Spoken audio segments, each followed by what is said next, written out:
Hello friends, today we are going to study about employee labor turnover.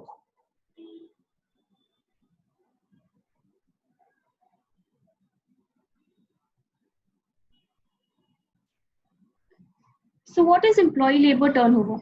It is the rate of change in the composition of employee force during a specified period measured against a suitable index. Now manpower is one of the major costs of every business.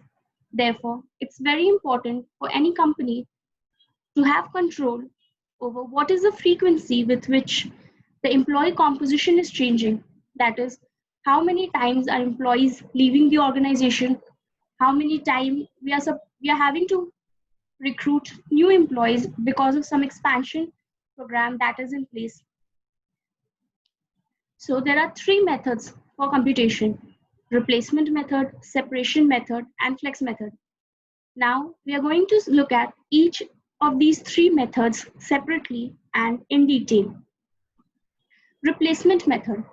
Now, as the name suggests, replacement means the number of employees that have been replaced during the year.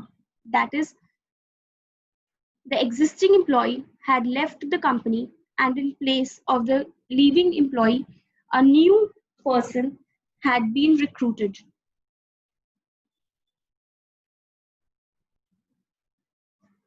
Suppose an organization has 500 employees. Out of these 500 employees, during the year, 200 employees have left the organization. Now, it might happen that the business did not have to refill all of these positions. So, the company decided to recruit only 150 employees in the positions that have become vacant because of these 200 employees that have left the organization. So 150 employees are the number of replacements. Now suppose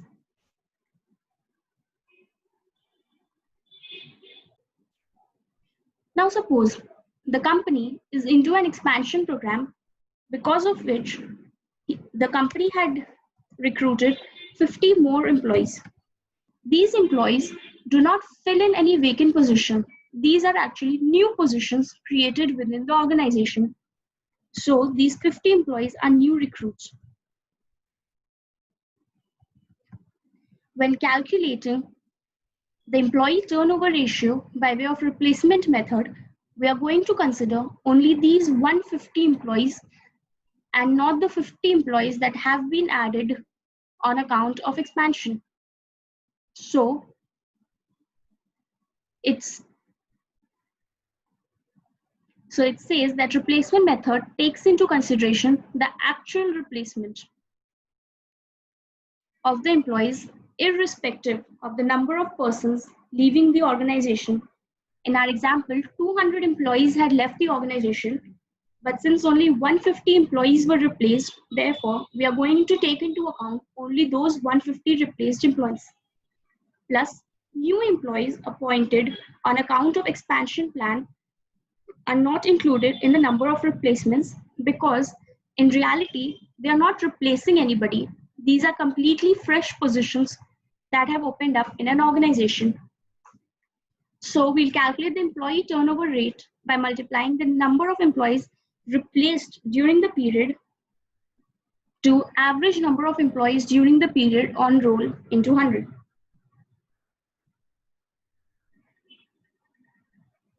Now next is the separation method. One of the best things in costing is that for majority of the terms, the meaning is actually hidden in the term itself. Now, as a separation method suggests, we are going to take into account all those employees who have left the organization during the period. The separation can be on account of resignation, retirement, death, transfers, or for any reasons whatsoever, but these employees have left the organization, that is, they no more work in the existing organization.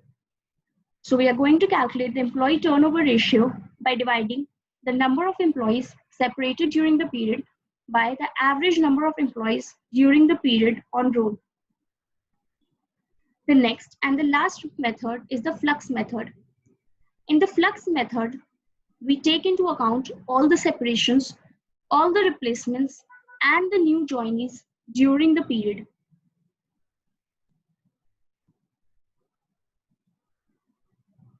So suppose a company has 500 employees, out of which 200 employees left the organization. Out of these, 150 employees have been replaced and 100 employees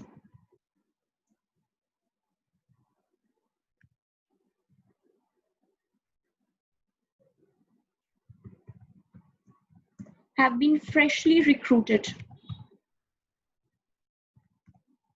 So in this formula, we are going to take into account those 200 employees that have left the organization plus 150 employees who have been replaced and 100 new recruits on account of business expansion or for whatsoever reason.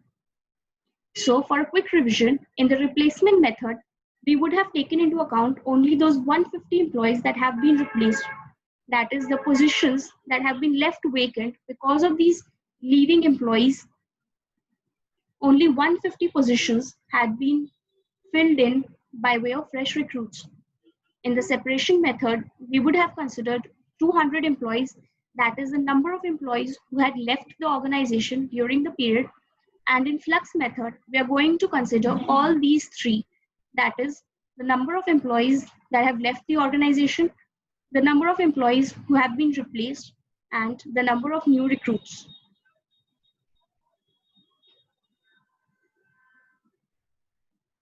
Now we are going to do an example. This question was asked in CA Intermediate, May 2018, new syllabus. This is a relatively straightforward question. So let's have a look at it. It is given that the information regarding the number of employees on roll in a shopping mall for the month of December are given below. So the data that has been provided is only for 1 month, that is December 2017. The number of employees on 1st December is 900 and number of employees on 31st December is 1100. In all the three methods, we have to calculate the average number of employees. So the average number of employees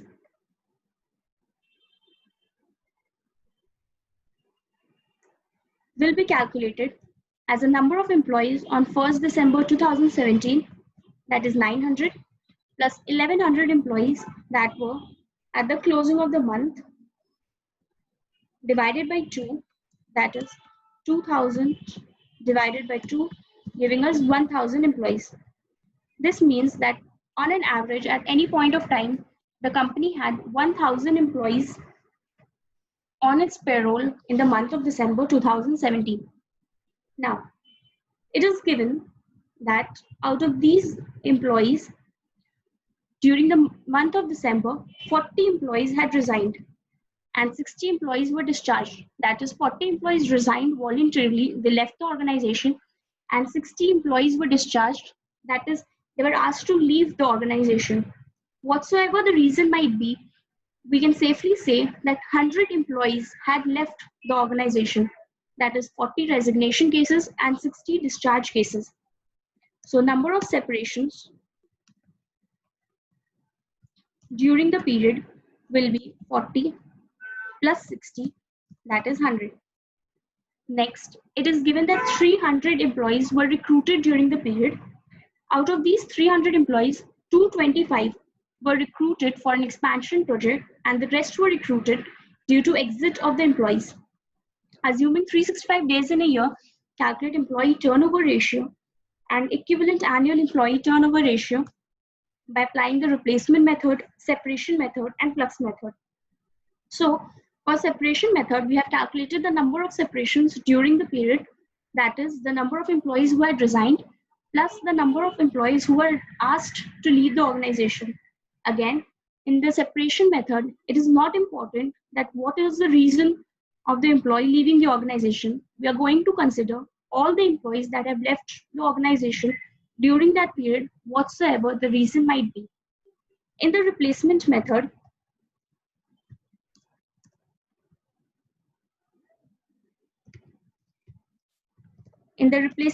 we are going to consider only those positions that have been refilled. That is, the employee has left that position, the position became vacant, and a new recruitment had taken place to fill that position. So it is given in the question that out of 300 employees, 225 were fresh joinees. That is, they did not fill in any position. Because of the expansion program, fresh positions had risen in the organization, because of which these 225 employees had been recruited. Only 300 minus 225, that is 75 employees, had joined the organization to fill in the already vacant positions.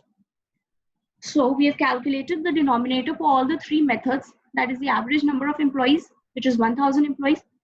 For replacement method, we have the number of replacements, that is 75. For separation method, we have the number of separations, that is 100.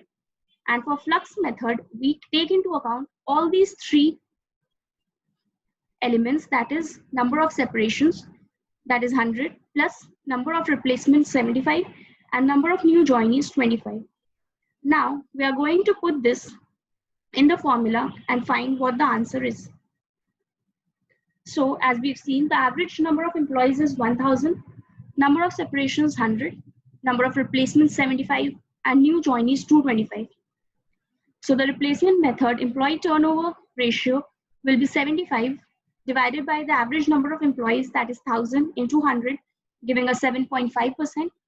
Separation method, the ratio was 10%, and flux method, the ratio comes out to be 40%. This was the first part of the question. For the second part, we've been asked to calculate the equivalent annual turnover rate. It is important to note that the information had been given only for the month of December 2017, that is 31 days.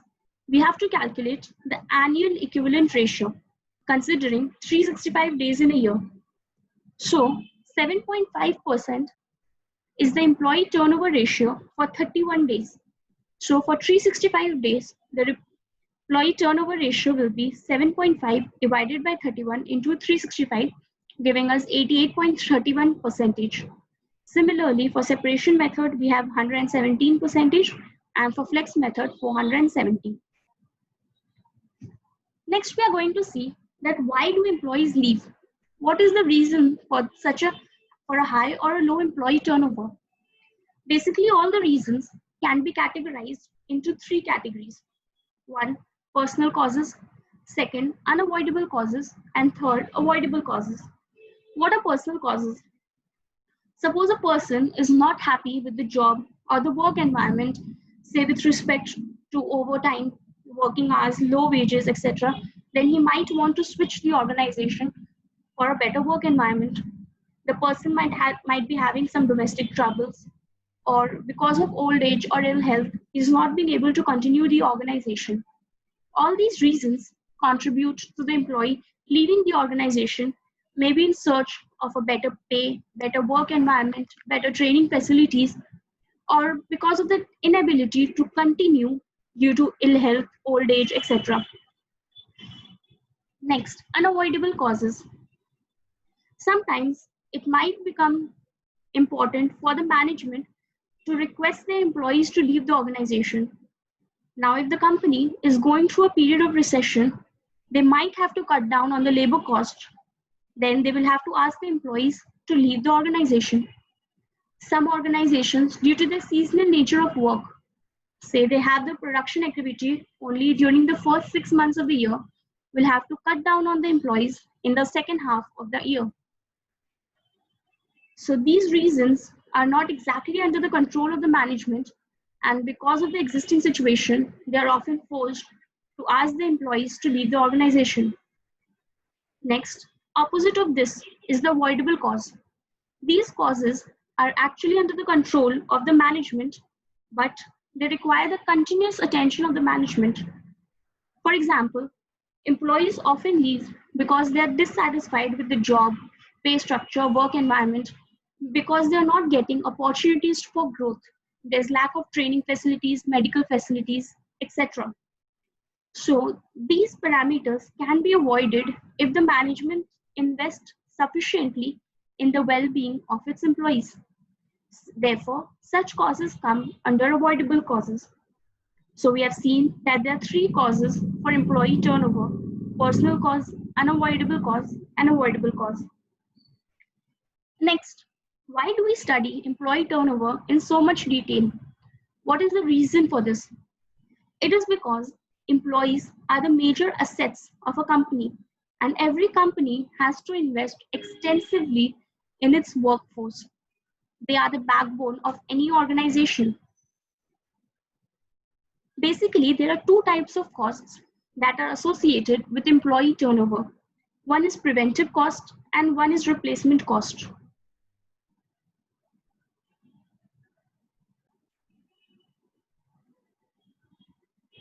Now, employee leaving the organization.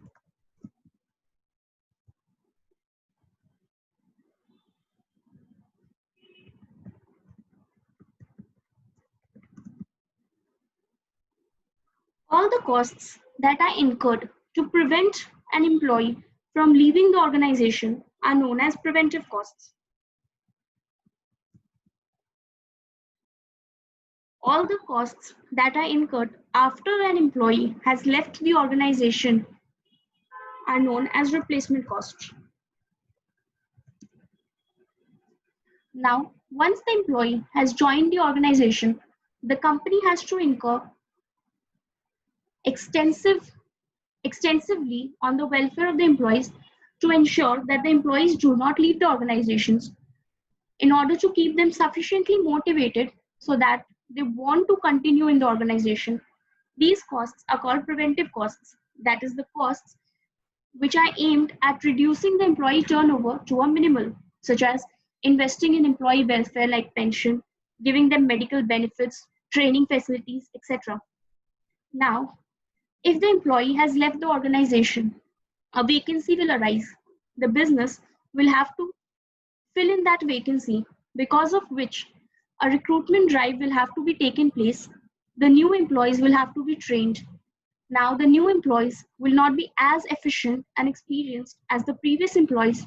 Therefore, there will be costs of abnormal breakage, loss, etc. All these costs amount to replacement cost. Therefore, all the costs that are incurred to ensure that the employees do not leave the organization is preventive cost, and all the cost that is incurred because of the employee leaving the organization, it is replacement cost.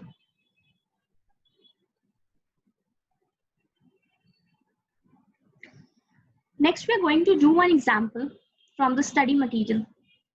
It is given that the management of BR Limited is worried about the increasing employee turnover.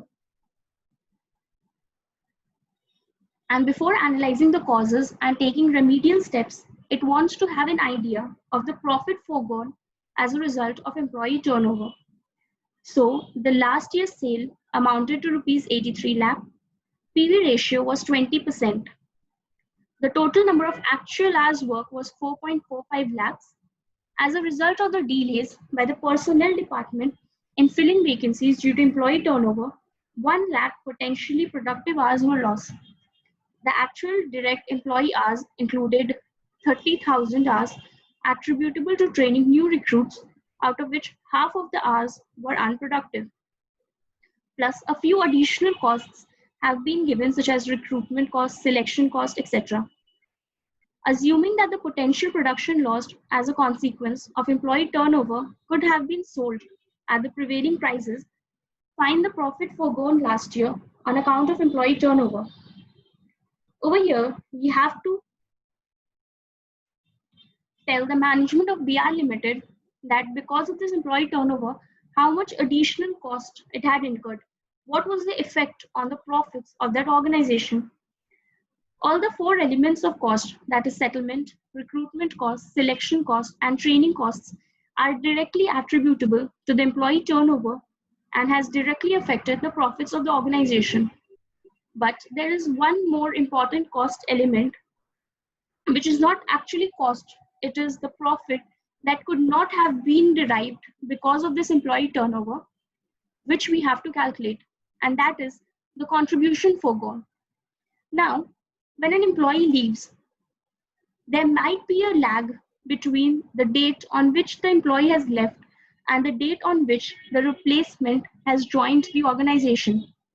So it is said that during that period, 1 lakh of productive hours were lost. We have to find that had this 1 lakh hours been utilized in the production process, what contribution, what additional contribution would have flown to the company? So how we are going to calculate this?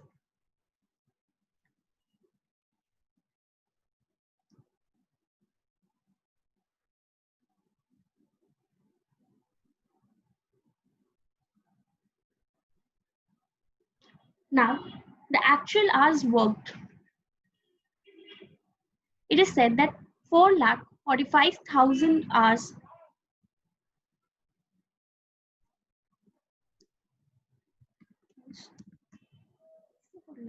4,45,000. Out of these 4,45,000, 30,000 hours was spent on training, out of which 15,000, that is half of this, is said to be unproductive. So the productive labor hours were 4,45,000, that is the total labor hours, minus 15,000, which was unproductive, giving us 4,30,000. So 4,30,000 labor hours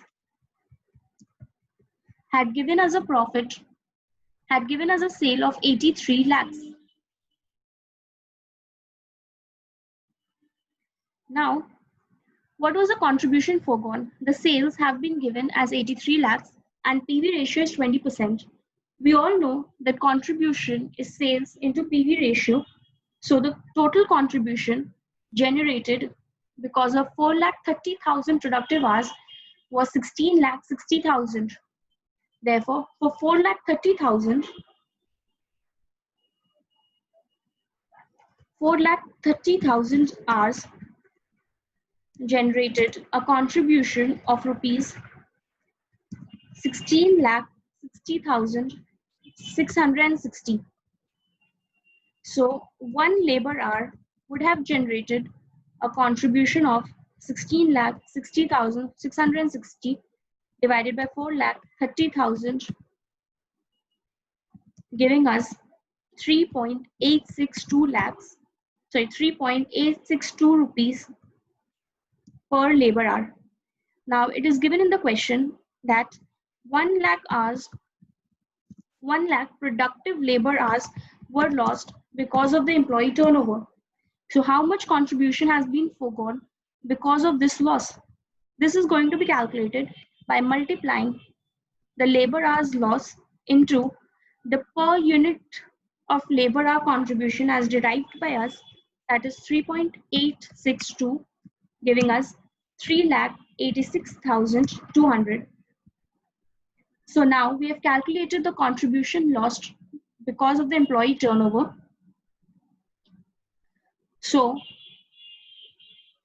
the computation of potential loss is the contribution foregone plus the settlement costs, recruitment cost, selection cost, training cost, giving us a total of 5 lakh. That is, because of employee turnover, the company had lost 5 lakh rupees in the last year. So with this, we come to an end of the topic of the employee labor turnover. Just for a quick revision, what we had seen in this video, there are 3 methods of computation of employee turnover. One is the separation method, where we take into account all those employees that have left the organization, whether voluntarily or involuntarily. Replacement method, that is, recruitments that have taken place to fill in the positions which has become vacant due to the separating employees. And last is the flux method, which takes into account all the separations plus all the replacements and all the new joinees on account of any expansion plan.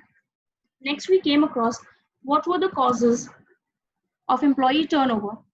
Here we saw there were three causes. One is the personal cause, that is new job for better prospects or inability to continue in the job due to ill health, old age, etc.